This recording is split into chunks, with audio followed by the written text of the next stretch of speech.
हे guys, welcome back to the new vlog. तर कसे आहेत तुम्ही सगळे? मजेत ना? तर आज 9:30 वाजता, आता 9 वाजता आहेत, थोडा लेट चालू केला आहे, सॉरी। तर 9:30 वाजता आहेत, 9:30 वाजता प्रोग्राम आहे एक श्वासात राजा ध्यासात राजा यशवंतराव चव्हाण नाट्यगृहाला। तर जायचं आहे तिथे आपल्याला। तिथे येणार आहेत दिग्पाल लांजेकर, अवधूत गांधी आणि अजय पुरकर। ह्यांचं ह्या तिघांचं शो आहे तिथे, श्वासात राजा ध्यासात राजा म्हणून। ते सर्व स्वराज्यवीरांची अमरगाथा आहे, तर खूप मजा येणार आहे। जर जमलं तर मी व्हिडिओ काढतो इथं, तर बघू कसं होत आहे तसं। तर काल पाय मुरगाळला होता, आज तो नंतर सुजलाच तो नंतर। मग आता काल पट्टी होते, तेल लावलं आणि ती पट्टी लावली, थोडं दुखायचं कमी झालं, पण आता पण थोडा सुजलेलाच आहे। काल बड्डे होता, तर बड्डे गेलो तो दुकान बंद, आता सायकल आणली आहे। आता आपल्या 9:30ला जायचं आहे शोला, रेडी होऊयात।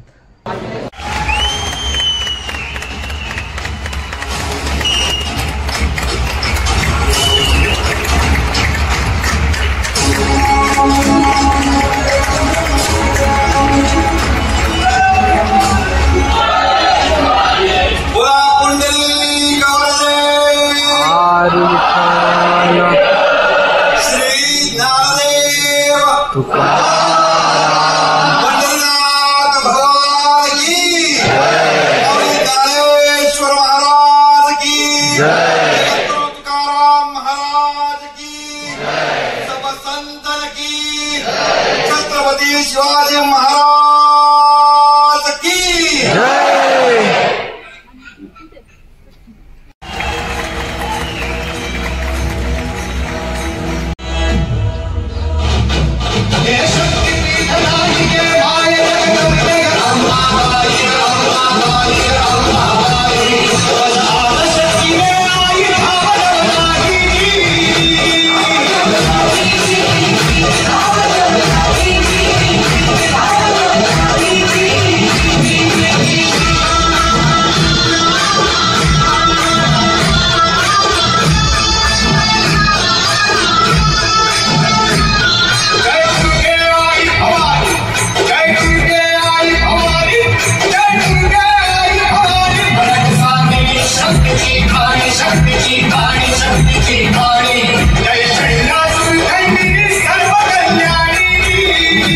त्यांची पारखी नजर माणसं टिकत होती। राजे म्हणजे असे की थापूटपणापासून ये देशात मिराजदार कोण गैरमिराजदार कोण हे तो जाणताती, अगदी माणसाचे माणूस ओळखताती।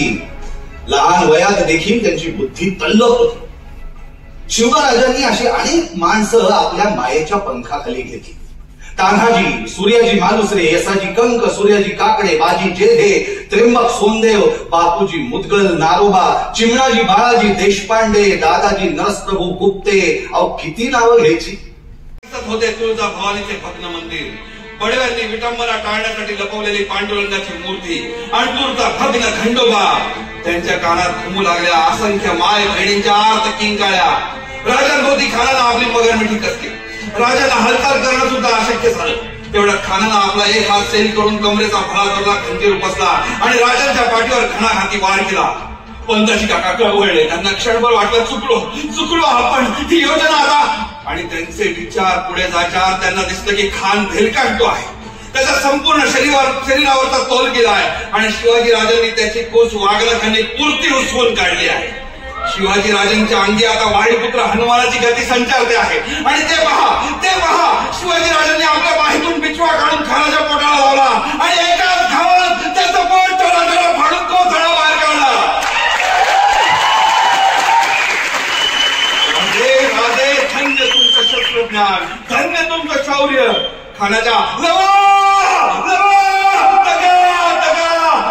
बरोबर पंताजी काका भानावर आले। बाहेर जाताना अंगावर आलेल्या कृष्णाची कुलकर्णीला हे धर्मद्रोह आणि देशद्रोहासाठी राजांनी ठार केलंय त्यांनी पाहिलं। राजे धावत तळावर निघाले, पाठोपाठ वयाची फिकीर न करता पंताजी काका धावले। वरून तोफांची इशारा चढली। धनीच्या टेंबाच्या आजूबाजूच्या झाडीतून आणि खालच्या पारच्या जंगलातून आपल्याला मावळे सैन्य बाहेर पडलं आणि जावळीच्या जंगलातून मोठा गर्गशा ऐकू येऊ लागला. जनीचा टेंबाच काय, आज मावळचा कण आणि कण मोहरून उठला होता. कारण त्या मातीच्या कणाकणाला दिसत होतं की अफजल खानासारख्या बलाढ्य शत्रूचं पारिपत्य करणाऱ्या या मावळ्यांच्या ध्यासात राजे आहे.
आता हा आम्ही संपणार नाही असं वाटून मसऊद गर्भगरीत झाला आणि इतक्यात तोफेचा एक घणाघाती आवाज त्या खोऱ्यात घुमला. बाजींनी कान टवकारले. खरंच तोफ झाली? खरंच तोफ झाली का? मला भास झालाय. इतक्यात तोफेचा आवाज पुन्हा घुमला.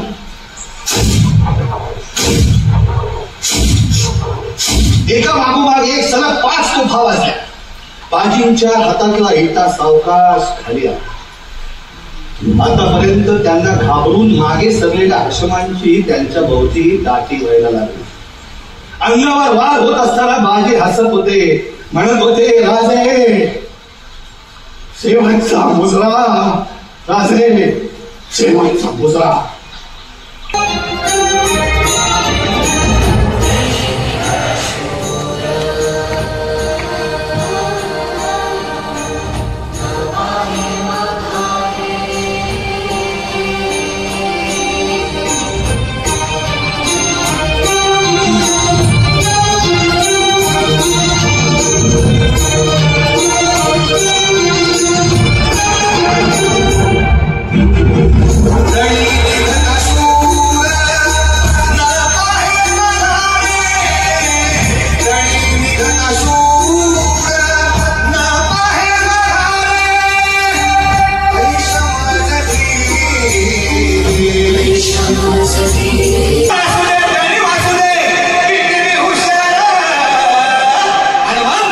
शिवरायांच्या पुत्री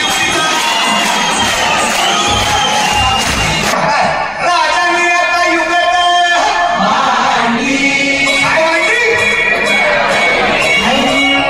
युगत मांडली.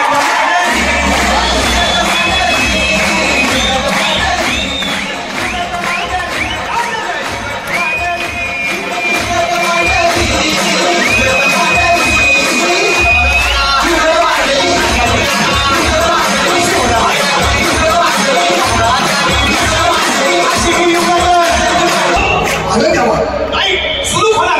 आता राजांच्या म्हणीचं कुणाला ठावं? तुम्हाला ते ठाव असं झालं वय नाही. आला खरंच नाही. मला फक्त एवढंच ठावं की